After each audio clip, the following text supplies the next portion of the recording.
Monsieur Soral. Bonjour. Deuxième épisode de votre nouvelle série Soral a presque toujours raison. Vous vouliez commencer par une petite mise au point et des remerciements également sur les dons qui vous ont été attribués. Oui, alors remerciements parce que ça fonctionne bien, les dons sont conséquents, et aussi précision, parce que certains ont posé la question de savoir s'ils ne faisaient pas des dons pour que je puisse m'enrichir. Ces dons ne vont pas dans ma poche, bien évidemment. D'abord parce qu'ils vont vers l'association, mais aussi parce que s'ils allaient dans ma poche, ils me seraient immédiatement repris par l'État et mes persécuteurs, sachant que j'ai saisie sur salaire, saisie sur mes droits d'auteur, et qu'on me prélève aussi ce qu'on appelle la livre de chair, c'est-à-dire que tous les mois, je crois que je verse 1 200 € de condamnation à Monsieur Aziza, Monsieur Pierre Bergier vient de me faire saisir pour 10 000 €, et là je viens de subir une injonction à payer pour une partie de mon redressement fiscal de 10 000 €. Voyez, donc je vous rassure, cet argent ne va pas dans ma poche, il ne peut pas aller dans ma poche parce que sinon il irait directement dans les poches de l'État et de mes persécuteurs. Alors si en plus je veux montrer l'ironie de la chose, je subis un redressement fiscal là pour l'instant pour compte dissimulé à l'étranger. Alors il faut savoir que ce compte dissimulé à l'étranger, c'est mon compte PayPal. PayPal étant au Luxembourg, le redresseur fiscal qui se permet ce qu'il veut a décidé, parce qu'il fallait bien qu'il me persécute sur ordre du politique, que j'avais donc en ayant un compte PayPal, un compte dissimulé à l'étranger. Hein. Alors je déclare ce qu'il y a sur ce compte PayPal, mais c'est pas grave. Comme je déclare donc ça comme don, mais pas comme compte à l'étranger. Bien que je déclare ce qu'il y a dessus, je suis quand même redressé de 1 500 € par an. Pour compte dissimulé, plus de 7 000 € de pénalité. Donc ça fait 10 000 €. Voilà. Donc vous voyez comment le fisc, au service de la persécution d'État, arrive à partir de rien à me prendre 10 000 € que j'ai pas. Vous voyez, ça c'est pédagogique. Et vous voyez ce que ça coûte aujourd'hui de mener un combat de résistance politique. On est vraiment dans une société bourgeoise à la bourgeoise. On ne vous persécute pas physiquement de façon trop visible, mais par contre on vous tape systématiquement au porte-monnaie. Donc moi, entre les contrôles fiscaux, les condamnations et les échéanciers de condamnation, je suis réduit à vivre d'un SMIC puisqu'on ne peut pas vous enlever au-delà du SMIC. Voilà. Donc, pour terminer cette digression, voilà pourquoi, de toute façon, l'argent que vous donnez pour que je puisse continuer à faire ce genre de commentaires ne va pas et ne peut pas aller dans ma poche. Voilà.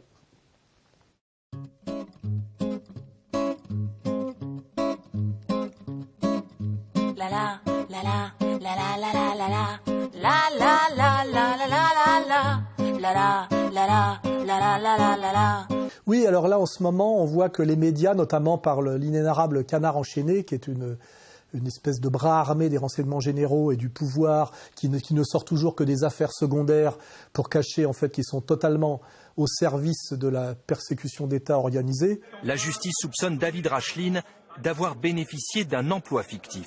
C'est ce que révèle le Canard enchaîné. Une enquête préliminaire a été ouverte. Elle porte sur la période 2010-2015. C'est vraiment Le Monde, Libé, Canard enchaîné. Chaque fois que vous avez quelqu'un qu'on doit mettre à mort parce qu'il s'est opposé au système, le Canard enchaîné est de la partie. Pour ceux qui croient que le Canard enchaîné, c'est l'ironie, la résistance politique française, il faut quand même qu'il se réveille. Donc le Canard enchaîné a été, comment dirais-je, le bras armé de cette diabolisation générale des politiques, qui a commencé avec Fillon et qui a permis de sortir Fillon du deuxième tour, donc de l'éliminer comme président de la République. Parce que normalement, il aurait été élu s'il n'avait pas été diabolisé. Fillon, voleur d'émission, 810 balles pour que Pénalac aille acheter du pain. Alors là, moi, je fais quand même remarquer que c'est un piège dans lequel il ne faut pas trop tomber. Aujourd'hui, on diabolise les politiques, soi-disant pour des abus, qui sont des sommes dérisoires, liées à leurs fonctions. Mais une autre affaire embarrasse Richard Ferrand. Toujours selon le Canard enchaîné, l'ancien député PS aurait embauché son fils comme assistant parlementaire, 5 mois rémunéré 8 704 € bruts. Et ce n'est pas du tout ces sommes qui sont responsables, je dirais, de la dette française ou de l'effondrement économique de la France. En réalité, les politiques, depuis, on va dire, 20 ans, se sont totalement soumis au pouvoir financier, c'est-à-dire le pouvoir de la banque qui, lui, produit la dette et produit effectivement la misère française. Et ce pouvoir financier, après avoir soumis les politiques, finalement se liquide les politiques, s'en débarrasse et finalement s'en sert de bouc émissaire. C'est bien fait pour leur gueule, ça montre bien effectivement que derrière la soumission, il y a toujours la mise à mort. 8h ce matin, quelques minutes après Marielle de Sarnez, François Bayrou annonce via un communiqué laconique son départ du gouvernement. Entaché par les affaires d'emplois présumés fictifs, le MoDem disparaît de la photo officielle. Sylvie Goulard hier a donc emporté dans son sillage Marielle de Sarnez et François Bayrou. Donc les politiques, ce qu'on peut leur reprocher, c'est d'être des soumis. Mais c'est pas eux, effectivement, qui tapent abusivement dans la caisse. On parle de sommes assez dérisoires, des 5 000 euros, des 10 000 euros. Les rétrocommissions sur les ventes d'armes ou les fonds secrets, c'est des millions, des millions d'euros, voire des milliards d'euros. C'est des échelles qui n'ont absolument rien à voir, mais dont ne parle jamais le canard enchaîné. Voilà. Donc ne soyons pas dupes de cette mise à mort des politiques, des mises à mort des politiques boucs émissaires, et remettons bien les politiques à leur place. Ce sont des tapins qui finalement ne sont plus payés comme des princesses aujourd'hui, mais comme des tapins. Donc là, on parle quand même de la pute de base, vraiment le fion pourri, la pute de chantier. Et ça accompagne effectivement le nouveau pouvoir Macron, c'est-à-dire que la nouvelle chambre des députés Macron majoritaire là, de ce parti centriste dit La République en marche, effectivement devient une chambre d'enregistrement et donc une sorte de Douma. Ce qu'on reproche finalement à la Russie de Poutine, on est en train de le faire, je dirais, bien plus sérieusement en France. 350 sièges pour La République en marche et le MoDem. Puis la droite avec 136 sièges, 46 pour la gauche et ses alliés, le PS et ses alliés, 26 pour la France insoumise. Le Front National aura 8 députés.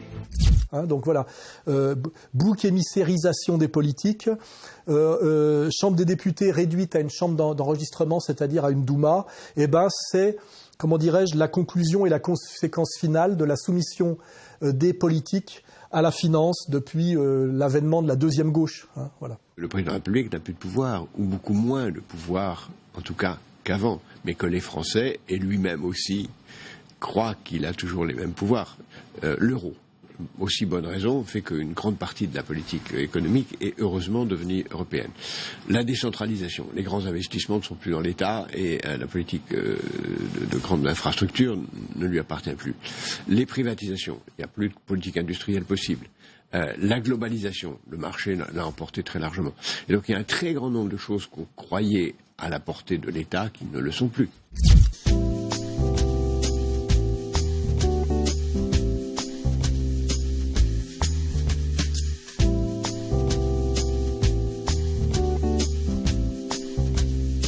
Oui, alors ça c'est la réflexion qu'on peut faire sur l'élection de Macron, c'est qu'en réalité Macron nous vend de la flexibilité et qu'on se rend compte que les gens ont du mal à comprendre que la flexibilité c'est l'insécurité de l'emploi, dont l'insécurité sociale et l'insécurité de la vie tout court. Dans ces entreprises, dans les start-up mais probablement aussi ailleurs, aujourd'hui l'un des maîtres mots, il y en a plusieurs, mais l'un des maîtres mots c'est la flexibilité. Il faut être flexible. C'est ça, on demande à l'employé d'être flexible, donc en termes d'horaire de travail, pour accepter en fait des conditions salariales qui sont souvent précaires et très basses. Mais ce qu'il faut comprendre quand on regarde les gens qui ont voté Macron, ce sont les vieux qui ont la trouille et qui pensaient avec Macron préserver la rente des 30 Glorieuses. C'est impossible pour vous de voter Marine Le Pen? Oh, quand même, oui. Pourquoi? Je crois que si Marine Le Pen passe, ça risque d'être une catastrophe économique. La sortie de l'euro, c'est une hérésie pour moi. Déjà, les Français ont eu du mal à s'adapter à la nouvelle monnaie. Et du jour au lendemain, on va leur dire on va revenir au franc. Non, non, je ne crois pas. On va voir effectivement qu'ils vont payer pour leur lâcheté, leur frilosité et leur incompréhension profonde de ce que c'est que le politique, puisqu'en fait Macron va, après avoir fait semblant de découvrir le trou de 8 milliards... Nous héritons donc d'un dérapage de plus de 8 milliards d'euros. Va leur faire payer le trou.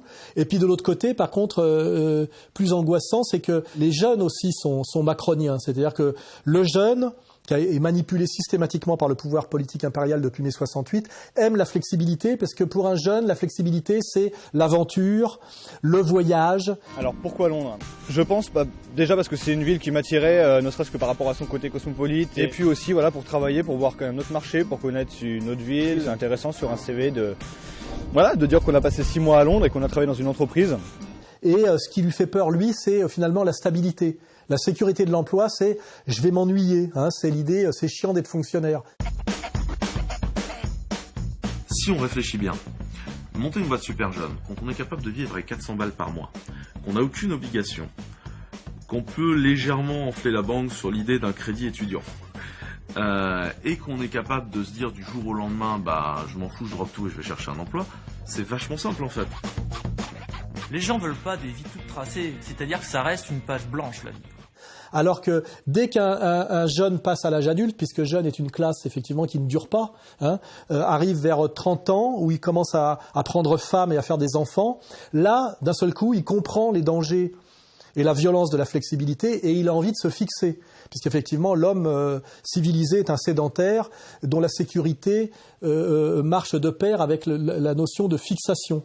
C'est-à-dire qu'il voudrait avoir une maison, il voudrait que ses enfants puissent rester dans la même école, il voudrait pouvoir que ses enfants gardent ses amis, et quand il a un crédit sur une baraque, des amis et des enfants scolarisés avec des amis, etc., quand on lui dit maintenant tu vas bouger et tu vas te barrer à 400 km, sans d'ailleurs que sa femme ne puisse l'accompagner, puisqu'elle est soumise à une autre flexibilité. Là, il comprend un peu tard que la flexibilité est sans doute la plus grande violence sociale qui est faite à nos citoyens modernes, mais c'est trop tard. James peut gagner entre 0 et 1 000 euros par mois. Il enchaîne ce genre de contrat flexible depuis 2 ans. Il nous en montre un. Les conditions sont explicites. L'entreprise fournit du travail quand il y en a. Elle n'est pas obligée de fournir du travail à l'employé et celui-ci n'est pas tenu de l'accepter. Et en annexe, c'est écrit en toutes lettres, l'entreprise exige des salariés flexibles. Sinon, elle arrêtera tout simplement de donner des heures de travail. Et donc aujourd'hui, je dirais la violence économico-sociale Macron passe par la bêtise des vieux, enfin la bêtise et la lâcheté des vieux, et la frivolité et la naïveté des jeunes. Comme on le disait en début d'entretien, c'est un peu le fantasme de la Silicon Valley, c'est ça, c'est cette image de l'entreprise performante, moderne, auquel, si on veut être dans le coup, il faut y être. C'est le nouveau rêve américain, en fait, qui est venu pour nous sauver de la crise et de notre ennui. Et ça, c'est une fatalité à laquelle on ne peut pas grand-chose, car effectivement, pour qu'un jeune cesse d'être un jeune con, il faut qu'il ait 10 ans de plus. Mais malheureusement, entre-temps, Macron a été élu sur, effectivement, pour la bourgeoisie, le mythe de la start-up. Une ancienne gare de marchandises transformée en pépinière d'entreprise pour jeunes talents. À Paris, le président français a inauguré hier Station F, qui se targue d'être le plus grand incubateur de start-up au monde devant la Silicon Valley. Et pour le jeune plus précaire, la fascination pour l'ubérisation. Ce matin-là, à Paris, Martin Petit s'apprête à commencer sa journée de travail. À 27 ans, il fait partie de cette nouvelle génération pour qui changer de job n'est pas vraiment un problème. L'intérêt de ce travail, c'est que déjà, ça me permet de gagner mieux ma vie parce que c'est un à côté, tout en faisant du sport. En étant complètement autonome, parce qu'à part l'application, on n'a aucun contact avec des managers. Comme tous ses collègues, Martin est un livreur indépendant. Il choisit librement son planning. Et tout ça, ça fait d'excellents Français, d'excellents soldats qui marchent au pas en pensant que la République, c'est encore le meilleur régime ici-bas. Oui, alors j'essaye de comprendre avec un peu de recul ce qui se joue et ce qui s'est joué au moment des élections et depuis l'élection. On comprend en fait que Marine Le Pen a été aidée par les médias à la condition de la dédiabolisation, c'est-à-dire d'accepter une bonne partie de l'idéologie dominante. Le terrorisme aujourd'hui est le fait du fondamentalisme islamique. Point. Pour l'amener finalement au deuxième tour, mais pour perdre. C'est-à-dire que là, on voit bien que Marine Le Pen a été et on l'a été même avec elle d'une certaine manière, l'idiote utile d'une stratégie qui a été voulue en très haut lieu. C'est pour ça qu'Attali jubilait dès 2014 en disant que le prochain président serait Macron. Je crois qu'Emmanuel Macron a tout à fait le talent pour être un président fiable un jour. C'était bien pour nous faire comprendre avec retard que c'est eux qui pilotaient tout ça.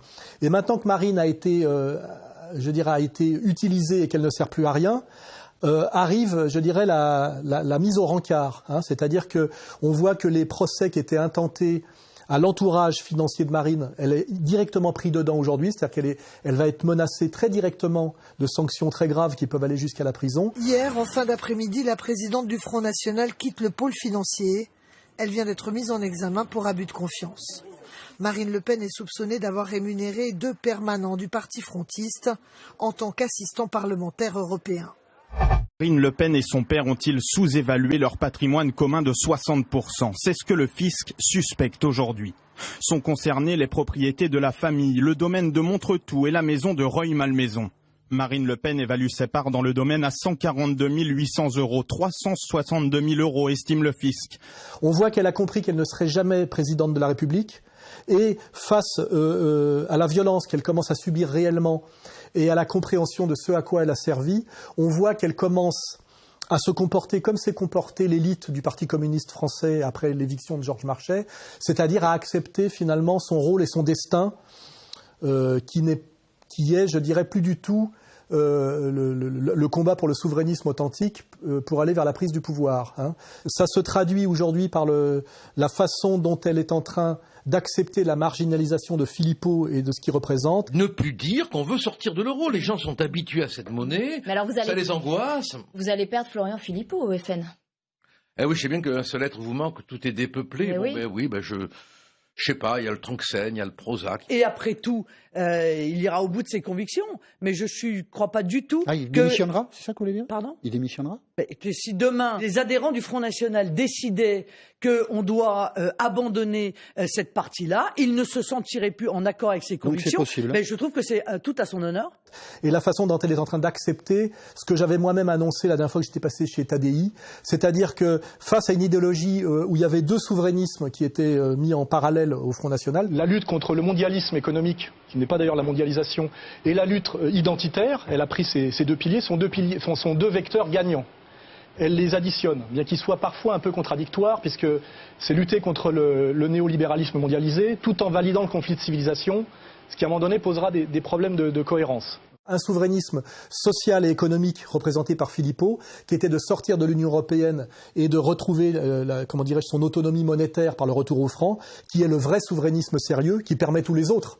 En fait, est le seul souverainisme qui permet tous les autres. Il y a l'autre souverainisme bidon et en apparence plus radical, qui on pourrait appeler le souverainisme ethnico-culturel, qui est en fait le souverainisme racialo-religieux, qui est l'anti-islamisme. Eh bien, moi je dis que, et je l'avais déjà dit, ce gouvernement est un gouvernement de soumission au fondamentalisme islamiste, c'est un gouvernement de soumission à l'immigration massive.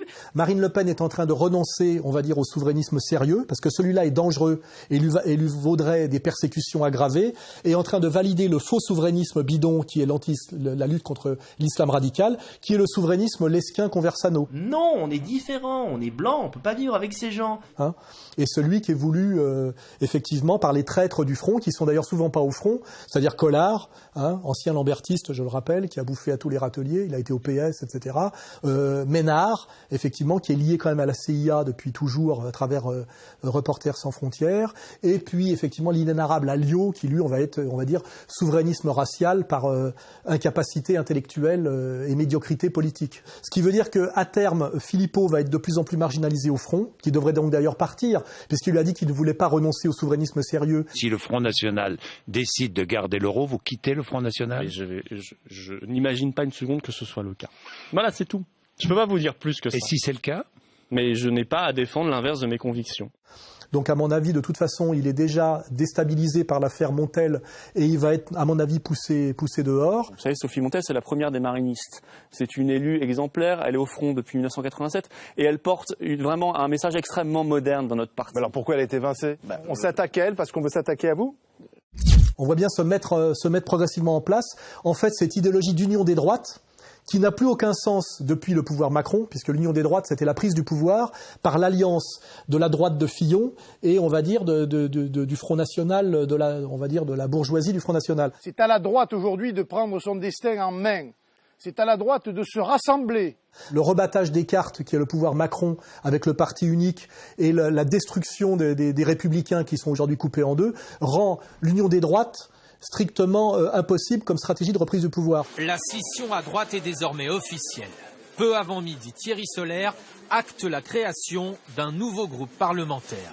Ce groupe rassemblera donc des députés des Républicains, des députés issus de l'IDI, des députés indépendants qui se reconnaissent souvent dans les valeurs de la droite et du centre-droit. Des républicains coupés en deux en fin de matinée, puis en trois en milieu d'après-midi. C'est-à-dire que Marine Le Pen va valider l'union des droites au moment où l'union des droites n'est pas une possibilité d'accéder au pouvoir et où la seule possibilité d'accéder au pouvoir est ce que préconise Sapir, ce que préconise Philippot, qui est la réconciliation des souverainistes de gauche incarnés par les électeurs de Mélenchon et des souverainistes de droite incarnés effectivement par ceux qui avaient voté massivement Marine. Ce que je veux dire, c'est que en réalité, il y avait au sein de ce deuxième électorat de Jean-Luc Mélenchon des possibilités ou disons des recoupements avec l'électorat de Marine Le Pen. C'est ça notre désaccord. Et on n'a pas les mêmes chiffres, on n'a pas les mêmes études. Mais et de ce point de vue-là, on peut penser que Marine Le Pen a perdu 3 à 4%, je suis pas d'accord, qui sont liés justement à cette montée de Jean-Luc Mélenchon. Il faut bien comprendre tout ça, ce qui veut bien dire que Marine Le Pen est aujourd'hui en train d'accepter pour elle et pour le Front National le rôle qu'avait accepté le Parti communiste français après l'éviction de Georges Marchais. Il est inadmissible de laisser entrer de nouveaux travailleurs immigrés en France, alors que notre pays compte près de 2 millions de chômeurs français et immigrés. Qui avait amené finalement à la liquidation par Marie-Georges Buffet, où on avait liquidé la doctrine qui était la lutte de classe pour ne plus parler que des gens, des jeunes et des femmes. Faire passer la loi contre toutes les violences faites aux femmes, que les féministes ont élaborée, donner le droit de vote aux résidents étrangers aux élections locales et nationales après 10 ans de résidence, et puis peut-être faire en sorte que les jeunes, dès le mois de juillet, aient les allocations d'autonomie leur permettant de poursuivre leurs études le plus loin possible. Et où le Parti communiste, pour sauver l'appareil, avait, comment dirais-je, accepté d'être objectivement, ouvertement et politiquement la roue de secours du Parti socialiste. Maintenant, Marine Le Pen, qui a liquidé la doctrine, qui était effectivement la lutte contre le nouvel ordre mondial par la religion de la Shoah, et dont les fondamentaux sont, on va dire, Carl Schmitt et Bardèche. Mais je crois que c'est un point de détail de l'histoire de la Deuxième Guerre mondiale. Elle a renoncé à cette doctrine pour devenir effectivement on va dire l'auxiliaire de ce qui reste des républicains afin de sauver l'appareil du front, c'est-à-dire elle et ses potes, en liquidant totalement finalement la base, on va dire à la fois sociale et doctrinale. Notamment, encore une fois, le caractère anxiogène de cette sortie de l'euro qui a été mal compris. Il faut réfléchir à ça. Voilà, c'est un obstacle auquel nous devons réfléchir et auquel nos adhérents doivent répondre. Madame Le Pen, ça va jusqu'au nom du parti ? Ça va jusqu'au nom du parti, oui. Je crois qu'il faut vraiment tout remettre sur la table. C'est-à-dire que Marine Le Pen, aujourd'hui, ce n'est plus ni la gauche du travail, Philippot, ni la droite des valeurs, qui était effectivement la ligne défendue par Le Père et encore défendue aujourd'hui par, on va dire, par Bruno Gollnisch. On a tout à fait le droit de ne pas être d'accord avec le professeur Forisson, avec M. Renoir, avec M. Soral. Mais le fait, par exemple, que dans une Europe qui se dit à la pointe des droits de l'homme, ces 3 personnes, un universitaire de 88 ans, un père de 7 enfants, un essayiste et polémiste, soit dans la France d'aujourd'hui condamnés à de la prison ferme, me paraît être un véritable scandale. Donc on peut bien reprendre cette phrase qui d'ailleurs est de moi mais qui avait été reprise par Zemmour, parce que Zemmour a pris quand même l'habitude de me piquer pas mal de trucs depuis une dizaine d'années. C'est Marine Le Pen s'est vue naïvement au moment de la présidentielle comme une Evita Peron, et elle ne sera finalement, comme l'ont voulu et calculé les les Attali, elle ne sera qu'une Marie-Georges Buffet. Voilà. Ce qui peut amener une digression, puisqu'il y a le congrès du Front en 2018, si tant est qu'il n'est pas repoussé, parce que souvent le Congrès est repoussé tant que tout n'a pas été verrouillé au front. C'est comme ça que ça s'était passé pour permettre au père de transmettre le pouvoir à la fille en pensant que par là, il garderait le pouvoir sur le parti, alors qu'en fait, Le Pen a été trahi par sa femme, par sa première fille et par sa deuxième fille. C'est vraiment une victime des femmes, hein. C'est quand même assez incroyable. Pour fêter ses 89 ans, Jean-Marie Le Pen est bien décidé à rendre une petite visite au siège du Front National. La justice a invalidé son exclusion du parti. Il souhaite donc assister au bureau politique en tant que président d'honneur. Sa fille Marine avait prévenu, l'accès au bâtiment lui sera refusé. Les grilles du siège du parti sont donc cadenassées. Marine Le Pen a tenu à me faire ce cadeau le jour de mon anniversaire. Donc, si le congrès a lieu quand même au printemps 2018, ça serait intéressant pour sauver effectivement ce parti d'opposition et qui reste un parti d'opposition authentique au système, de tenter un vrai ticket gauche du travail, droite des valeurs, avec finalement une alliance et une union des deux tendances qui vont être marginalisées au front, vers la vraie droite des valeurs incarnée par Bruno Gollnisch. Cette magnifique manifestation, c'est l'anti-68. C'est une manifestation pour régénérer notre système social, politique, familial. Voilà, pour sortir de l'ornière de la décadence, de la corruption, de la désagrégation. Et aussi la gauche du travail représentée par Philippot, c'est-à-dire la ligne souverainiste sociale. La question de l'euro, c'est la question de quelle monnaie on veut. On veut la monnaie des banques ou on veut la monnaie de l'emploi? Moi, je veux qu'on ait la monnaie de l'emploi. Voilà, c'est tout. Ça serait intéressant qu'il y ait, et là je lance un appel, pour voir si ça serait possible, un ticket commun Philippot-Gollnisch pour sauver le Front National sur une ligne qui est la seule ligne sérieuse et qui est la mienne, gauche du travail, droite des valeurs. Une nouvelle société qui pratiquera vraiment l'égalité et la réconciliation. Égalité et réconciliation. Alors j'ai dit à Susanna, écoute, moi je ne connais qu'une seule condition féminine. La femme obéit à son mari, elle lui fait à manger, elle lui fait des enfants. Voilà tout. Mélenchon, à mon avis, a compris, puisqu'il a quand même un rêve un peu de pouvoir lui aussi, même s'il sait que c'est dangereux de vouloir réellement prendre le pouvoir sur une ligne sociale et non mondialiste et non macronienne, il est devenu une espèce de Doriot ou de DA en puissance. Car la France, ce n'est pas seulement une grande histoire, ce n'est pas seulement une terre magnifique, c'est aussi les Français. J'informe le nouveau pouvoir que pas un mètre du terrain du droit social ne lui sera cédé sans lutte. Le peuple français n'a donné aucune chance aux survivants de l'ancien monde et il nous a désignés pour dorénavant porter devant le fanal du combat. Il est tenté par le souverainisme de gauche authentique, le souverainisme social. Le problème, c'est que ces troupes, je ne parle même pas de ses électeurs, mais des troupes qu'il a derrière lui, ne sont absolument pas à son niveau d'intelligence et de compréhension. Évidemment, on est face à des phénomènes de type fasciste. Il y a un djihadisme vert, comme le fascisme, je veux dire, trouve sa source aujourd'hui dans une sorte de djihadisme bleu marine. Tout ça, c'est des notions de gens qui se radicalisent dans une haine de l'autre. Il a derrière lui les abandonnés du PS et les abrutis du NPA, qui sont en fait des antifascistes et des antiracistes. Vous êtes député de la République avec l'écharpe bleu, blanc, rouge, et vous aviez signé une pétition en faveur de la chanson « Nique la France » du groupe ZEP. Ouais. Est-ce que vous, en tant que député, vous êtes fier d'avoir signé à cette époque la chanson? La liberté d'expression de ces artistes. Nique la France et son passé colonialiste, ses odeurs, ses relents et ses réflexes paternalistes. Nique la France et son histoire impérialiste, ses murs, ses remparts et ses délires capitalistes. On ne peut pas soutenir la liberté d'expression. Nique la France, c'est pas de la liberté d'expression. Si. Non. C'est le titre d'une chanson et dans cette chanson, voilà, c'est.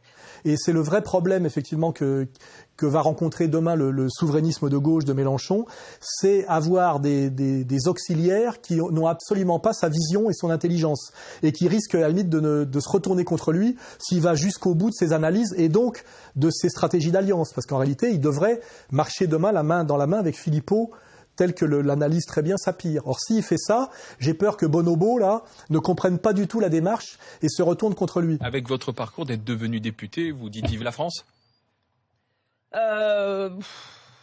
C'est pas pourquoi non mais vive la France parce que c'est la démocratie, que vous êtes député de la République. Bah oui, j'en suis honorée. Je dis vive la France, vous pouvez pas dire vive la France? Si, je peux dire vive la France, oui.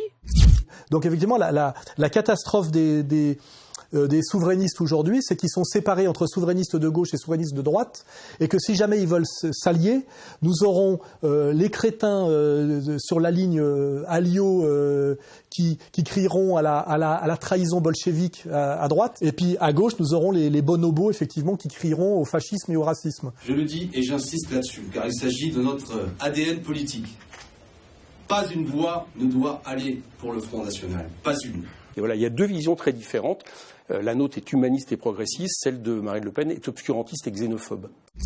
Donc, pour l'instant, je dirais le système macronien a de beaux jours devant lui. Et ça amène une digression, c'est qu'aujourd'hui, le peuple de France, tel qu'on le conçoit, c'est-à-dire le peuple d'Audiard, le peuple qui a applaudi le retour de Gaulle, le peuple, on va dire, du CNR est profondément minoritaire en France, parce que même si nous, on a fait depuis 10 ans un travail de formation d'élite, le système, lui, a fait un travail d'abrutissement de masse. Mathieu? Oui. Tu fais quoi dans la vie? Je suis maçon. J'aime bien les maçons. T'as une belle truelle? Et aujourd'hui, je pense que s'il y avait le référendum de 2005...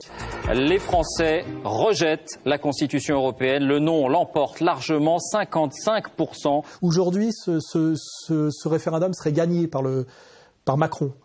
Ce qui veut bien dire aujourd'hui que la notion de reprise du pouvoir par les voies électorales, c'est-à-dire la coexistence effectivement de la vérité et de la majorité, n'a aucun sens. Aujourd'hui, l'élection majoritaire amène systématiquement à la défaite du peuple français et de la France et des intérêts de la France bien compris. Ce qui veut dire qu'il va falloir se poser des questions sur le rapport que peut avoir une opposition cohérente qui défend la France et la question du suffrage majoritaire.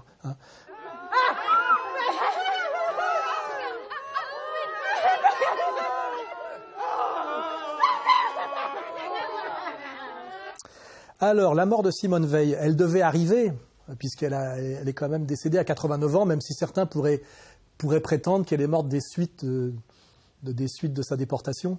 Jamais nous n'en pourrons mesurer les souffrances, si profondes, si violentes, de celles qui brisent une âme, qu'il s'agisse de la noire expérience des camps de la mort. Des souffrances qu'elle a dû endurer pendant plus de 70 ans, je crois. Oui, c'est possible. C'est possible que quelque part, effectivement, c'est un lien. Sur mon lit de mort, c'est à ça que je penserai. Je mourrai en pensant à la Shoah. En tout cas, ce qui est estomacant, c'est de voir la réaction des médias dominants. La mort d'une figure de la vie politique française. Une grande figure de la vie politique française. Cette femme d'exception et de conviction. C'était une femme d'exception. Le meilleur de la France, une des plus grandes femmes de notre temps, un exemple. Comme si, je ne sais pas d'ailleurs, c'est comparable à rien, quoi. Je veux dire, De Gaulle n'a même pas eu droit à ça. Vous étiez, madame, le courage, la lumière, l'incarnation de notre mémoire pour les générations d'hier et celles de demain. Vous étiez libre, mais pas libérée de tout. Vous étiez rebelle et intransigeante, discrète et pudique. On est face à quelque chose qui a à voir avec une sorte de sainte laïque. C'est presque la mère de la patrie, la mère du bien qui vient de décéder. Vous avez, madame, prodigué à notre vieille nation des dons qui l'ont faite meilleure et plus belle. Vous avez jeté dans nos vies cette lumière qui était en vous et que rien ni personne n'a jamais pu vous ôter. Je rappelle quand même que Simone Veil, pour revenir un peu sur Terre, c'est la triplette infernale de la domination mondialiste, à savoir la religion de la Shoah. Toute sa vie, elle s'est fait un devoir de dire l'indicible pour que personne n'oublie la Shoah. Simone Veil porte cette histoire dans sa chair. Déportée à 16 ans, rescapée d'Auschwitz, c'est une survivante. Qui, outre rendre le peuple d'élite sûr de lui-même et dominateur incritiquable et intouchable, rend aussi incritiquable et intouchable le refuge que serait Israël, première chose. Religion de la Shoah qui permet surtout de dire, comme l'a bien rappelé Macron, que le nationalisme et la nation, c'est la guerre. Le nationalisme, c'est la guerre. Moi, je viens d'une région qui est pleine de ces cimetières. Et donc, il faut absolument passer de la souveraineté nationale à la souveraineté supranationale. Donc, c'est l'européisme de l'Union européenne intégrale. Plus jamais ça, elle traduira aussi ce credo en s'engageant pour l'Europe.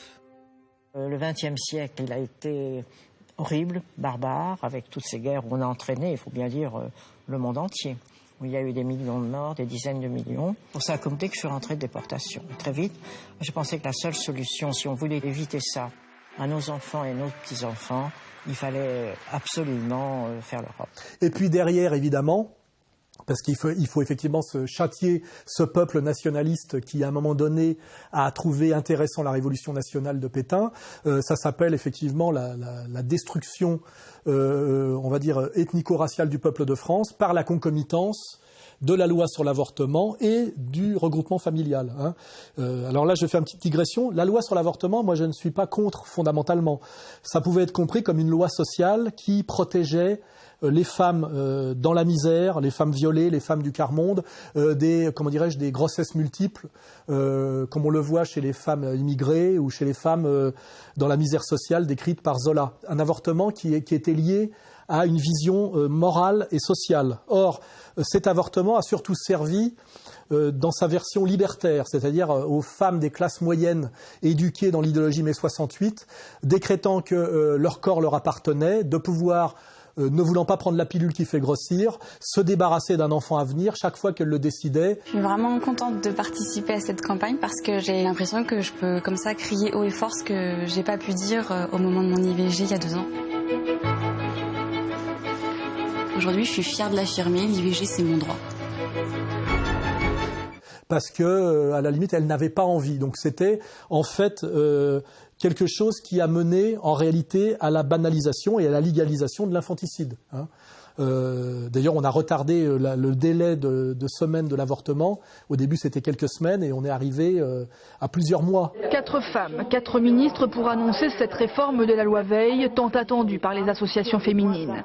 Principale mesure, l'allongement du délai légal pour une IVG de 10 à 12 semaines. Martine Aubry ne cache pas sa satisfaction face à cette évolution des droits de la femme. Sachant qu'à plusieurs mois, un embryon est déjà un petit être en devenir et qu'il faut quand même assumer le fait, effectivement, qu'on tue, on détruit, on empêche de vivre un petit être en devenir. Et ce qui est amusant d'ailleurs de faire remarquer, c'est que les mêmes femmes de gauche qui étaient pour l'avortement inconditionnel et intégral étaient en même temps contre la peine de mort. C'est-à-dire pour sauver un assassin qui avait massacré un adulte sanguinaire, mais par contre détruire un petit être à venir absolument innocent, ça ne posait aucun problème. C'est pour montrer l'incohérence de toute l'idéologie de gauche qui finalement était derrière la loi, l'application de la loi sur l'avortement, même si ce n'est pas comme ça que l'avait voulu Simone Veil. Je le dis avec toute ma conviction, l'avortement doit rester l'exception, l'ultime recours pour des situations sans issue. Simone Veil a même été un peu choquée par, ce qui était advenu de sa loi sur l'avortement. Mais on fait toujours comme ça, je veux dire, on fait des lois pour des bonnes raisons, puis après, elles se maintiennent pour de très mauvaises raisons, et ceux qui les ont mis en place feignent de s'étonner ou s'étonnent bêtement, effectivement, d'avoir ouvert la boîte de Pandore. Je me souviens que lorsque cette loi sur l'avortement organisé dans les hôpitaux français a été votée, Mme Veil avait dit que l'avortement restait un drame dont les femmes devaient être dissuadées. Mais aujourd'hui, le fait de vouloir dissuader une femme d'avorter ou de lui conseiller de garder son enfant, c'est devenu un délit. Voilà, cherchez l'erreur. Donc Simone Veil, tout le monde veut la mettre au Panthéon. Oui, pourquoi pas, effectivement, elle a bien servi l'anti-France en tant qu'antinationaliste pro-Union européenne et sioniste pro-Israël inconditionnel. Madame Veil, bonjour. Bonjour. Est-ce que vous pouvez nous dire pourquoi vous êtes là en ce moment en Israël ? D'abord, je viens très souvent pour des raisons diverses. La dernière fois, c'était pour le Yom HaShoah et pour Yad Vashem, parce que je préside en France la Fondation pour la mémoire de la Shoah et que nous travaillons maintenant beaucoup avec Yad Vashem. Aujourd'hui, c'est pour l'inauguration de ce jardin de la mémoire, donc c'est encore lié à la mémoire. Effectivement, elle mérite d'être au Panthéon, comme Jean Zay, et finalement comme Voltaire, puisque Voltaire est celui qui a inauguré l'antinationalisme français, à part que lui était antisémite jusqu'à la trogne. C'est à regret que je parle des Juifs. Cette nation est, à bien des égards, la plus détestable qui ait jamais souillé la terre. Et on va passer finalement de l'anti-France antisémite à l'anti-France philosémite, de Voltaire Simone Veil, hein, c'est les grands Français. Aux grands Français, la France reconnaissante. Hein, voilà. Et je fais remarquer que Marine Le Pen s'est extasiée, que même Philippot s'est extasié, et que même l'Église catholique officielle s'est extasiée sur l'avorteuse. C'est quand même incroyable. Et je pense même d'ailleurs dans cette logique qu'au-delà du Panthéon qu'elle mérite évidemment, quand on comprend bien ce que c'est que la République française, je pense qu'on pourrait même penser à une canonisation. Au point où en est de soumission le pape François, qui est une sorte de super Jean-Paul II, on pourrait proposer la canonisation de Sainte Simone, qu'on devrait déjà commencer à appeler comme ça. Hein.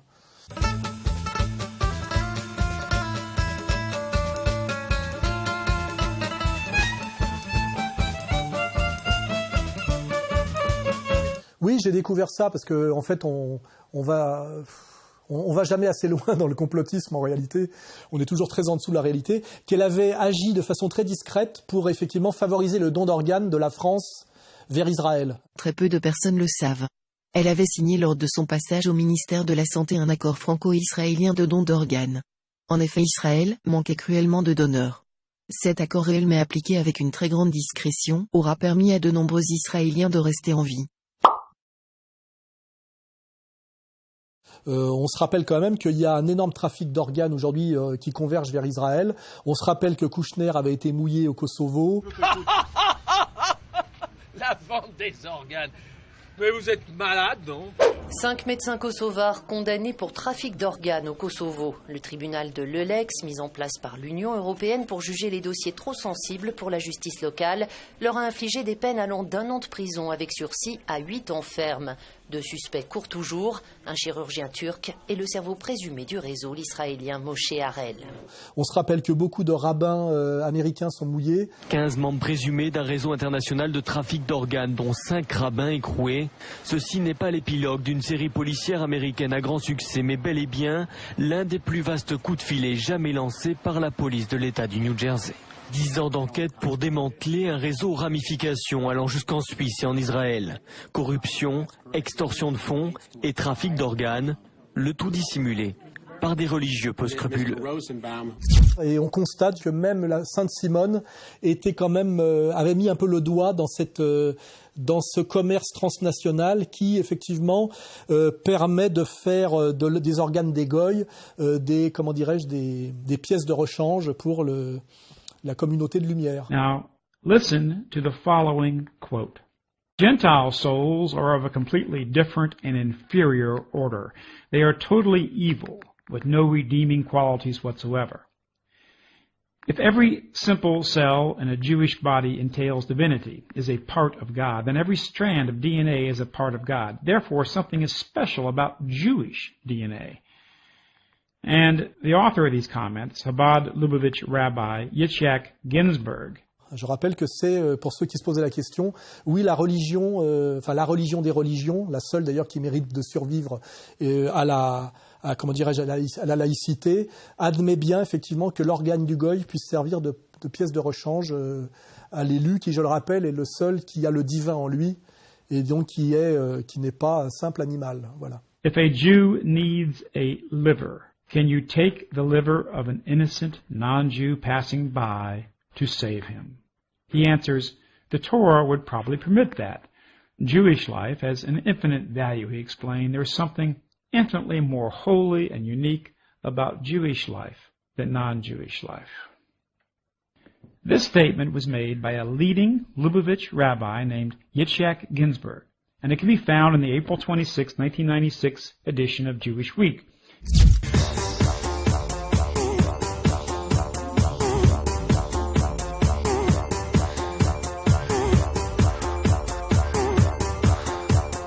Oui, alors déjà, on peut se poser la question de savoir si les travestis constituent une minorité agissante suffisamment puissante pour imposer des évolutions de loi.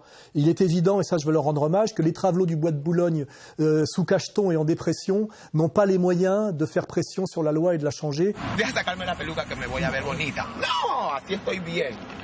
Massante se pagaba, Massante se pagaba los 10, los 20, los 30, hasta 40, se cobraba, pero ahora quieren dar 5. Et qu'en réalité, il en va, comment dirais-je, de la poussée d'LGBTisme comme il en allait de la parité qui avait été octroyée, je le rappelle, par la gauche Jospin, sans que jamais les femmes, globalement, le demandaient. Ça fait partie, tout ça, de ces stratégies, comment dirais-je, du diviser pour régner, de segmentation de marché, de communautarisation qu'on oppose les unes aux autres. Ça a commencé dans les années 20 avec le féminisme, opposer les femmes aux hommes dans la société, donc aussi les femmes au patriarcat. Dans le métro parisien, voilà une scène devenue quasi quotidienne. À coups de photos volées dans les transports en commun, de plus en plus de femmes s'offusquent du manspreading, ces hommes qui mettent leurs jambes à l'aise quand leur voisine doit se recroqueviller par manque de place. Des femmes postent tous les jours ces photos de manspreading parce qu'elles le disent, ça pourrisse leur quotidien et elles en ont marre. Opposer les jeunes aux adultes par mai 68. C'est-à-dire que de fait, ici, nous occupons la Sorbonne. Opposer les immigrés aux deux souches par l'antiracisme institutionnel de SOS Racisme. Bernard-Henri Lévy, il y a eu quelques problèmes, notamment avec quelques personnalités juives qui étaient au sein du mouvement. Il y a eu quelques problèmes du point de vue de qui? Opposer les gays aux hétéros avec le tandem Pierre Berger, Jacques Lang sous Mitterrand. Mais je pense que c'est une maladie qui a besoin de gens qui aiment les autres. Ce sont des malades qui ne sont pas des malades comme les autres. C'est vrai que toute maladie est injuste, le cancer ou d'autres maladies. Pour autant, celle-ci est encore plus injuste. Attendu aussi des propositions sur l'adoption, absentes pour l'instant des textes du gouvernement. Je pense que cette question de l'adoption méritera un jour d'être reposée.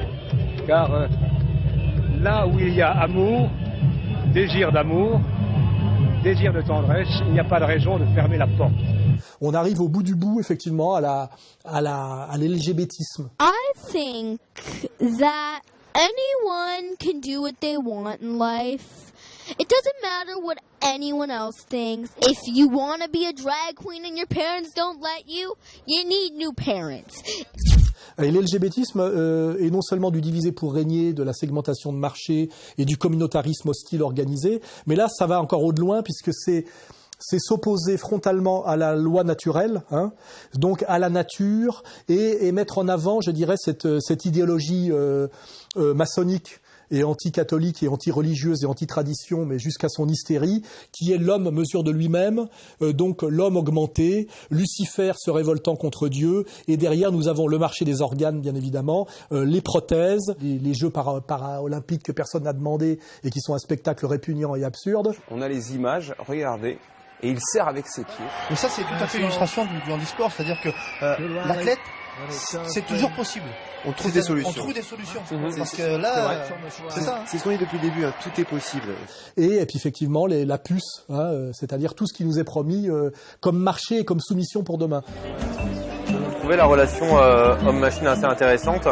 Et c'est vrai que le fait d'avoir 1 milliard de cartes sur soi tout le temps, une carte de club de sport, une carte de machin, une carte de truc, une carte de visite, c'est hyper encombrant. Et c'est vrai que ça permet, grâce à cette technologie-là, avec une puce, de pouvoir avoir toutes ces fonctions. Marché de l'organe et de la prothèse, homme augmenté, comment dirais-je, sorti totalement de la loi naturelle et du patriarcat, de la famille, de la différence des sexes, etc. Ils ont le sourire et pour cause. Quelques semaines à peine après s'être imposé dans la campagne pour les législatives, le mariage homosexuel a été autorisé en Allemagne. Aujourd'hui, en Europe, ils sont désormais 14 pays à reconnaître le mariage homo. Sans aller jusque-là, 12 autres ont reconnu une forme d'union civile qui confère aux couples des droits similaires au mariage en matière fiscale, patrimoniale ou sociale. En Europe de l'Est, en revanche, les réticences restent fortes. On est vraiment dans le monde tel que nous l'a promis Orwell et même Aldous Huxley, s'est inauguré effectivement là par l'hystérie LGBTiste qui n'a finalement rien à voir avec la dépression homosexuelle. Ça reste encore une manipulation par un tiers dominant. Alors ne parlons pas du Zohar, qui est complètement délirant, qui va encore beaucoup plus loin, puisque le Zohar explique que les Juifs sont des parcelles de la divinité, la Shekinah, dispersées au milieu du fumier des Goyim. Donc on a vraiment une religion qui est essentiellement raciste. Oui, bah ça, Henri de Lesquen, c'est amusant parce que j'en profite pour rappeler qu'il m'avait intenté un procès qu'il avait perdu quand je lui avais reproché son espèce de sionisme intégral et ultra-violent, et que j'avais dénoncé la bêtise, je dirais, de cet antisémitisme bourgeois et très lâche qui consiste à être à la fois antisémite et pro-sioniste. Inutile de se voiler la face, qui veut la fin veut les moyens. Le courage, l'énergie, la détermination et l'habileté dont font preuve les Juifs d'Israël face aux Arabes musulmans, qui les entourent sont un exemple pour l'Europe chrétienne. Ce que cet apologète du courage, à l'israélienne et cofondateur du club de l'horloge n'a pas compris, on admirait au passage la constance dans l'engagement idéologique, c'est qu'en France, les Gazaouis c'est nous, les sous-chiens patriotes.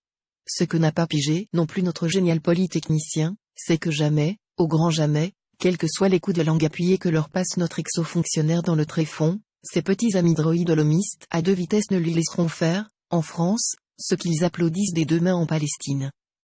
En pensant que la communauté qui nous domine va pardonner l'antisémitisme par le sionisme.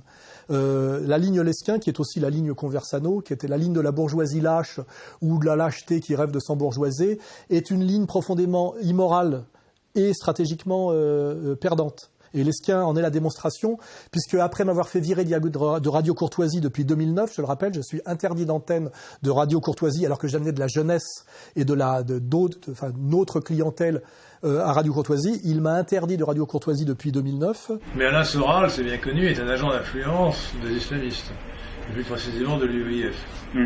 Car il faut bien que le Soral... Et il finit lui-même par se faire virer parce que en fin de course, il s'est rendu compte que d'être finalement sioniste quand on était, je dirais, intrinsèquement et structurellement un antisémite, puisqu'un grand bourgeois versaillais... Installé depuis quelques générations à Versailles, pas moins de 12 familles de cette fratrie tendent vers le même but, la réussite. Tous les garçons lesquins fréquentent ou fréquenteront le collège Saint-Jean de Béthune, puis l'inaccessible Sainte-Geneviève, la très performante préparation jésuite aux grandes écoles. Une prétention aristocratique, va dire un obstacle sur le chemin du nouvel ordre mondial. Il avait fini par être liquidé malgré ses bons et loyaux services, même s'il avait pété les plombs récemment, ce qui était assez drôle. Est-ce que vous rejetez le Talmud qui tient les non-juifs pour des bêtes? Est-ce que vous rejetez le Talmud qui tient les non-juifs pour des bêtes? Est-ce que vous le rejetez? Non mais qu'est-ce que vous me répondez à cette question? Je ne vais pas vous répondre. Eh ben alors, c'est vous le prévenu. Rejetez-vous le Talmud? Vous appelez Omer? Exactement. Menteur, pharisien. Il a fini par être viré aussi et mis en minorité. Voilà. Donc je le rappelle, cette ligne bourgeoise collabo qui consiste à masquer son antisémitisme par son sionisme finit aussi par la poubelle et le déshonneur.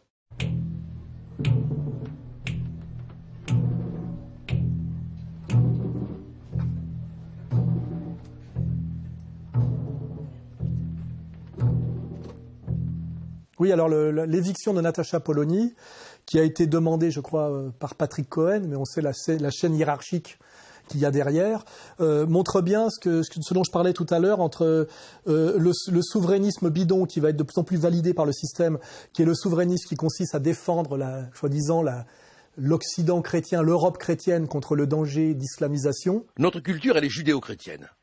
Personne n'y changera rien. Et ce qu'on veut mettre à bas, c'est cette culture judéo-chrétienne. Et voilà pourquoi, en même temps, il y a une offensive contre nos frères juifs et contre nos valeurs. Et l'autre souverainisme qui va être systématiquement mis sous le boisseau et persécuté, le souverainisme social, le souverainisme économique, auquel se rattachait Polony. Mais souverainisme, ça veut dire quoi? Ça nous parle du peuple souverain. Mais c'est l'essence même de la Révolution française et de la République. C'est quelque chose de magistral. Quand Jacques Généreux, tout à l'heure, a parlé fort bien des questions économiques, que nous a-t-il dit? Il nous a dit qu'en effet, on ne peut pas penser ces enjeux économiques en dehors d'une souveraineté de la nation. Tout cela est lié. La lutte des classes, aujourd'hui, elle se joue aussi à ce niveau-là. Et Polony, là, vient de se faire virer, et comme par hasard, viré pour souverainisme cohérent et sérieux par Monsieur Cohen. Par exemple, de ne pas propager les thèses complotistes, de ne pas donner la parole à des cerveaux malades. Et là, c'est là qu'aussi Polony doit comprendre, comme doit comprendre Lesquin, que bien qu'elle n'ait jamais parlé d'Israël, bien qu'elle n'ait jamais franchi la ligne rouge et qu'elle n'ait été que souverainisme social et économique, elle est virée aussi parce que finalement, à terme, et quand on pousse les médiations jusqu'au bout, elle est gênante pour la domination du nouvel ordre mondial. Est-ce que d'avoir vanté le nomadisme que vous appelez nomadisme du bien, n'a pas aussi fait oublier que même s'il est positif, ce nomadisme, il coupe petit à petit les racines, il produit une humanité hors sol qui génère de la souffrance et donc de la frustration. C'est un point qui nous sépare. Donc finalement, elle, à la fin, soit elle sort du jeu complètement, soit elle rejoint finalement Soral jusqu'au bout. Parce que quand on a fini de tortiller du cul et qu'on veut vraiment être sérieux et produire la critique totale et complète de ce que c'est que le nouvel ordre mondial et de ce qu'il y a derrière, eh ben, on est obligé de faire le boulot comme je l'ai fait dans Comprendre l'Empire et jusqu'au bout. Et quand on pense qu'on va se sauver parce qu'on ne le fait qu'à moitié, il faut bien comprendre que si on le fait à moitié mais encore sérieusement, ça suffit pas. Il faut le faire par la fausse moitié, hein, c'est-à-dire le nazisme racial par exemple ou le souverainisme racial, hein, ce qui est un peu la même chose.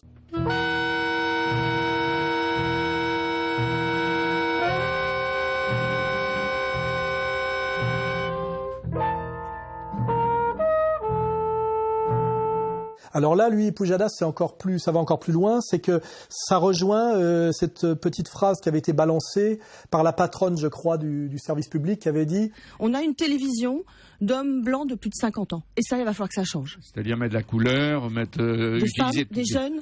C'est-à-dire que Pujadas a beau être soumis à tous les pouvoirs mondialistes, il a pour lui le défaut d'être un mâle blanc de plus de 50 ans, donc quelqu'un qui a encore la capacité de comprendre à quelle sauce nous allons être mangés demain. La Libye. Regrettez-vous d'être intervenu, non pas pour sauver Benghazi, mais d'avoir outrepassé en quelque sorte ce mandat et d'être allé jusqu'à tuer ou de fait faire tuer, livrer le colonel Kadhafi. Et même ça, c'est trop, parce qu'il faut aujourd'hui que les animateurs du procès de consommation et les animateurs tout court, c'est-à-dire ceux qui vont être aux commentaires du pouvoir mondialiste dans sa phase de parachèvement, ne comprennent même pas ce qui est en train de se passer. Et donc, comme on va aller très très loin dans la soumission de la France, et notamment de la soumission sociale, on met aujourd'hui sur la touche même les gens qui, bien qu'ils sont soumis, auraient encore une possibilité de quant à soi, c'est-à-dire de comprendre les mécanismes et de pouvoir à un moment donné faire de l'ironie ou un commentaire déplacé. On se rappelle par exemple que Pujadas avait commis l'erreur d'interviewer assez honnêtement le président Assad. La France soutient la coalition nationale syrienne. Sont-ils des terroristes ? Ceux qui, à l'heure actuelle, reçoivent le soutien et possèdent des armes occidentales appartiennent au groupe État islamique, armés et équipés par votre État et d'autres pays occidentaux. Et interviewer Assad, c'est comme interviewer Poutine. Dès lors que vous lui donnez la parole et que vous lui laissez répondre, vous voyez bien que c'est lui le bon dans l'affaire, hein, et que c'est avec lui qu'il faudrait marcher, et non pas avec les dingos d'Al-Nostra ou les dingos qui veulent à tout prix détruire la Russie néo-traditionnelle de Poutine. Et ça, effectivement, il faut bien le comprendre. Demain seront liquidés, de toute façon, tous les gens qui ont un cerveau et qui sont encore capables de raisonner avec des valeurs humanistes, on va dire. Ces gens-là seront virés même s'ils n'ont rien dit et qu'ils n'ont rien fait, et même s'ils ont fait de leur mieux pour tapiner, parce qu'ils ont encore les moyens de comprendre ce qui se passe. Et ça, c'est déjà trop. Et c'est pour ça que dans cette logique macronienne, Pujadas va être remplacé par la petite Lapix. C'est un mauvais casting, comme 3 sur 4, qui n'étaient pas des gens bien, même si vous les avez ensuite désavoués. C'est un mauvais casting, c'est inquiétant pour la suite. Madame, est-ce que vous pourriez juste 2 minutes non, mais parfois me laisser je reprends terminer la parole parce que c'est pas une tribune non plus. Hein, c'est-à-dire par une paire de seins et des yeux bleus et une hystérie, une soumission hystérique qui fait abstraction de toute capacité de penser. On parle de Marine Le Pen. Elle a eu la même position. Jusqu'en Israël, alors que jusque-là vous aviez l'air plutôt de vouloir vous rapprocher d'Israël. Donc qu'est-ce qui vous choque là-dedans? Qu'est-ce qui choque le ministre des Affaires étrangères? Vous auriez préféré qu'elle dise quoi? Déjà qu'elle aille ressortir le Vichy, c'est la France? Non, elle ressort pas. Non. C'est tout. Avouez que c'est tout. Soyez honnête, Madame Lapix. Soyez honnête, Madame Lapix. Avouez que cette petite phrase n'apaise pas. Vous voyez, hein, c'est-à-dire on est très proche de l'aboiement du chien. Hein. Ouah, ouah, ouah. Non, on ne m'entend pas, madame, parce que vous me coupez la parole toutes les 2 secondes. Alors allez-y, finissez. Voilà. Et ça, c'est effectivement, c'est ce qui est préconisé demain comme journaliste. C'est-à-dire, on aura le communautaire pur qui, lui, roule pour sa boutique. Et là, ça sera le Cohen pour le bas de gamme ou dans le haut de gamme, ceux d'ailleurs qui prennent jamais leur retraite, bizarrement, c'est-à-dire le El Kabash ou l'analyse sérieuse, ou alors pour le spectacle. Que si je dois être le dernier, je serai le dernier. Je suis comme Charles Aznavour. Lui, il a fait 70 ans de carrière. Lui, il a 20 ans de plus que moi, donc j'ai encore de la marge. On a le Drucker. Eux ne sont jamais à la retraite. Ils restent jusqu'à la mort, comme Simone Veil d'ailleurs. Et d'ailleurs, ils seront canonisés au moment de leur décès. Sinon, les autres, il faut qu'il y ait que de la boueilleuse hystérique. Les débats inter-extrême droite, voilà, c'est vraiment...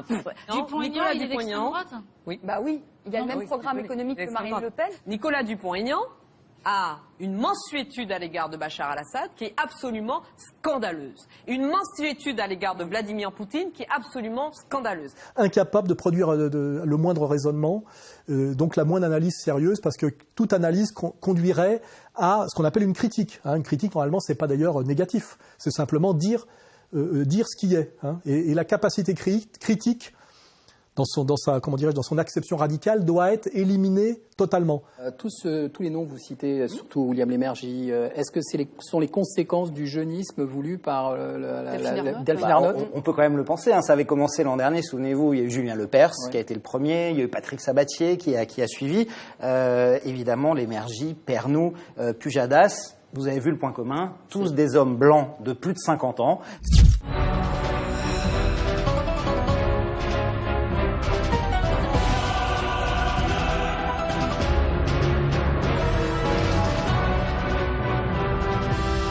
Oui, alors on se rend compte qu'il y a chez les résistants surtout des vieux types de gauche qui ont encore une vision, je dirais, de gauche humaniste qui pouvait encore fonctionner en Occident dans les années 60-70 et qui sont à leur barreau d'honneur pré-mortem.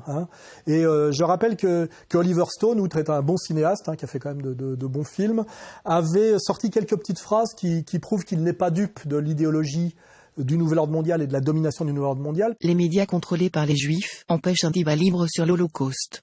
Il y a un lobby important aux États-Unis. Ce sont des travailleurs. Ils s'assurent d'être informés de tout commentaire, c'est le lobby le plus puissant à Washington.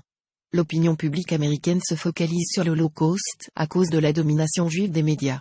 Hitler était une créature de Frankenstein, il y avait aussi un docteur Frankenstein. Les industriels allemands, les Américains et les Anglais. Il avait beaucoup de soutien.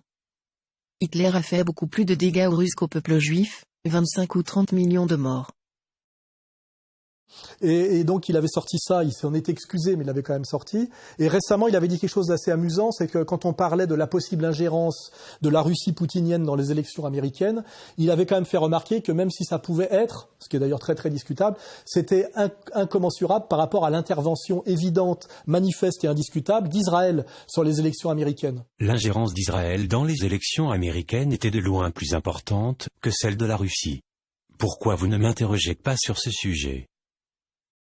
Et il s'était fait un peu remonter les bretelles pour ça. Ce qui prouve que c'est quand même encore un peu un authentique libre penseur, on va dire, de gauche, au sens gauche humaniste de l'ancienne époque, de l'époque d'où je viens. Do you like Vladimir Putin? After spending 20 hours with the guy, do you trust him? He's the head of state. He has his own interests of Russia at mind. I respect him for that. I understand why he's doing it. He's a strong nationalist. Et là, dans cette logique d'insoumission taquine, il a osé faire quelque chose qui va lui être vertement reproché, c'est-à-dire interviewer simplement honnêtement, en posant toutes les questions, mais en laissant au type répondre aux questions. Il a fait donc une longue interview de 4 heures de Poutine. Cette campagne a été très fortement critiquée. La version de l'Occident, c'est que la Russie s'est ingérée dans les élections au bénéfice de M. Trump. C'est une affirmation complètement idiote. Oui, nous avons exprimé notre sympathie à l'égard de M. Trump et nous continuons à le faire, parce qu'il a publiquement déclaré qu'il souhaitait rétablir de bonnes relations russo-américaines. Et interviewer Poutine et le laisser répondre même à des questions gênantes sans lui couper la parole et sans répondre à sa place, ce qu'on fait généralement, amène immédiatement à une évidence, c'est que Poutine est le chef d'État le plus cohérent, le plus intelligent et le plus modéré de tous les chefs d'État importants au monde. La chose la plus importante en Russie, c'est son peuple, sa conscience collective, sa façon d'être. Et ce peuple ne peut pas exister sans la souveraineté de son État. C'est cela que nos partenaires doivent prendre en compte pour construire avec nous des relations justes et durables, plutôt que d'employer la menace nucléaire. La voie à suivre normalement, que ce soit pour la France et même pour le monde, c'est Poutine, c'est-à-dire la voie néo-traditionnelle, la voie multipolaire, une voie qui s'oppose au LGBTisme, qui s'oppose à une politique antifamiliale et à l'avortement dans sa conception libertaire. En tant que chef d'État, je considère de mon devoir de défendre les valeurs traditionnelles et familiales. Pourquoi ? Parce que les mariages homosexuels ne produisent pas d'enfants.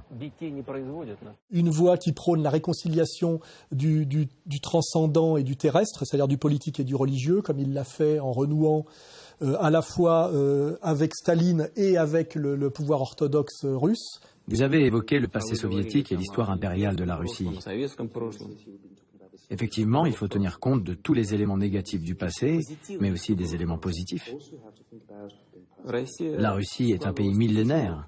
Elle a ses traditions, sa conception de la justice, sa vision de ce qu'est un pouvoir efficace.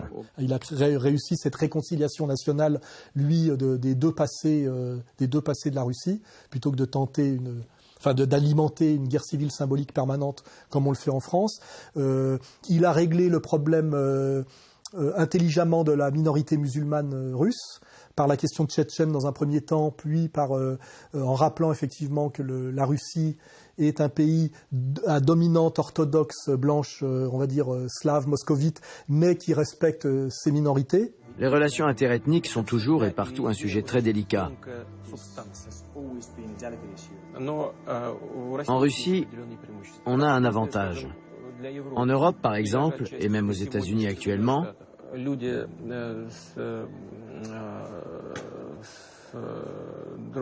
les gens d'autres confessions sont en général des immigrés. Chez nous, ce n'est pas le cas. Ces gens sont russes. La Russie est leur patrie et ils n'en ont pas d'autre. Dès l'origine, la Russie s'est construite comme un État multinational et multiconfessionnel. Donc effectivement, Poutine est l'exemple de tout ce qu'on devrait faire en France et même plus largement dans le monde, et pour ça est systématiquement diabolisé. Et quand Oliver Stone lui donne la parole et permet à un public assez vaste, puisque la première partie a été diffusée en prime time sur la 3, je crois, effectivement, c'est très emmerdant pour le nouvel ordre mondial. Oliver Stone a voulu donner la parole au chef d'État sans se poser en accusateur. De la complaisance, selon les médias américains. Ce document est présenté par The New York Times comme étant à peu près tout sauf une leçon de journalisme. Monsieur Stone, cingle le journal, est un intervieweur inepte. Et Oliver Stone va le payer, mais il se dit, à l'âge qui est le sien, âge canonique, il tente effectivement un barreau d'honneur avec ça, et sans doute sauver son âme. Il se dit qu'il doit le faire. Merci à vous d'avoir pris tout ce temps. Merci pour vos questions. Merci pour votre persévérance. Ça vous est déjà arrivé dans la vie de vous faire taper dessus? Oh oui, j'ai déjà pris des coups. Alors ce ne sera pas nouveau pour vous. On vous fera souffrir pour ce que vous avez fait. Oh oui, bien sûr, je le sais, mais ça en vaut la peine. Si ça peut apporter un peu de paix, aider à une prise de conscience. J'incite d'ailleurs les gens à aller regarder ces 4 heures d'interview de Poutine pour comprendre qu'effectivement, le salut de la France ne passera pas par Macron, ne passera pas par Marine Le Pen et par le Front National de demain, mais par un Poutine français.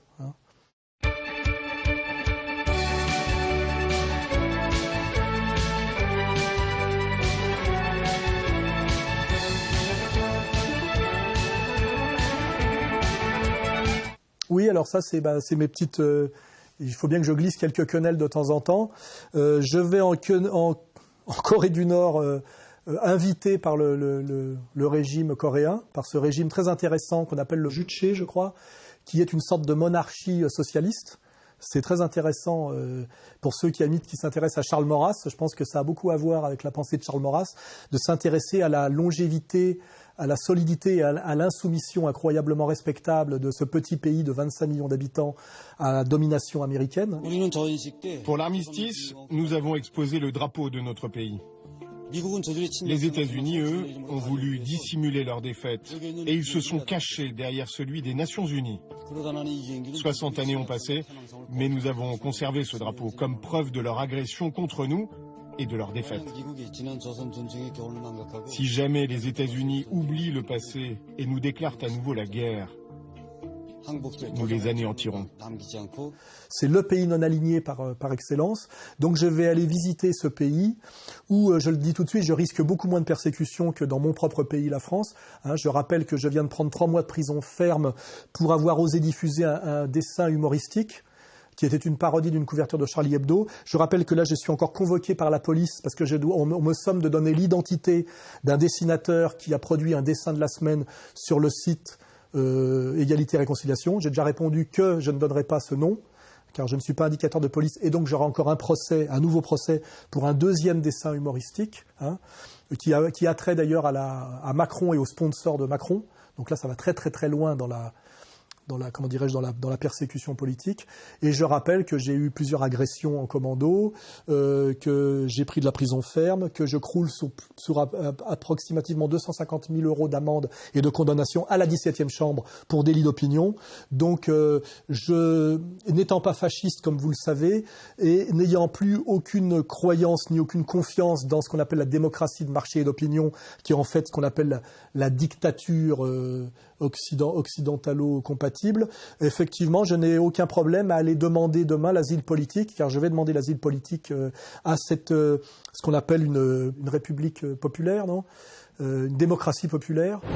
Là, ce sont les 2 premières immeubles qui ont été donnés aux professeurs de l'université Toulouse. L'architecture rappelle un livre ouvert. Regardez le toit. Nous n'avons pas beaucoup de ressources naturelles. Nous n'avons pas de pétrole, nous avons un peu de charbon, etc. Des mines, etc. Donc, la science fait le futur. C'est pour ça qu'on a donné beaucoup de logements, aux professeurs, etc. Continuez à filmer, vous allez voir le théâtre du 25 avril. Oui, il y a du monde. Voilà. C'est là que nous avons fait le 7e congrès du parti. Là, vous avez l'emblème du Parti des travailleurs de la Corée, le marteau, la faucille. Et puis le truc pour écrire. Voilà, bravo. C'est pas une bougie là. Non, c'est pas une bougie, c'est pour faire la calligraphie. Un pinceau d'écriture. Oui, c'est ça, pour faire des idéogrammes. Oui, parce qu'il y a le travailleur des champs, le travailleur mécanique et il y a l'intellectuel. Oui. Donc, le président Kim Il-sung, quand il a libéré le pays, le premier discours qu'il a fait, c'était que ceux qui aiment vraiment la Corée doivent se réunir. Ceux qui ont l'argent contribuent par l'argent, ceux qui ont le savoir par leur savoir, ceux qui ont la force par la force.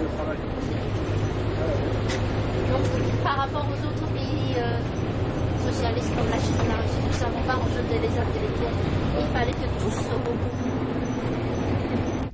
Je vais aller demain demander l'asile politique à la Corée du Nord, qui, je le rappelle, est un pays qui ne connaît ni l'invasion raciale, ni le racisme, ni l'antiracisme, puisque c'est un pays ethniquement et racialement cohérent, qui ne connaît pas la domination du CRIF, qui est un pays, je crois, qui ne reconnaît pas l'existence de l'État d'Israël et qui est pro-palestinien, qui est un pays qui aide par ses petits moyens le régime syrien légal d'Assad, qui est un pays dans lequel il n'y a pas de tag, il n'y a pas de rap.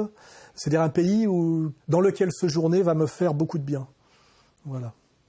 Je crois qu'on peut finir sur cette petite quenelle. Hein.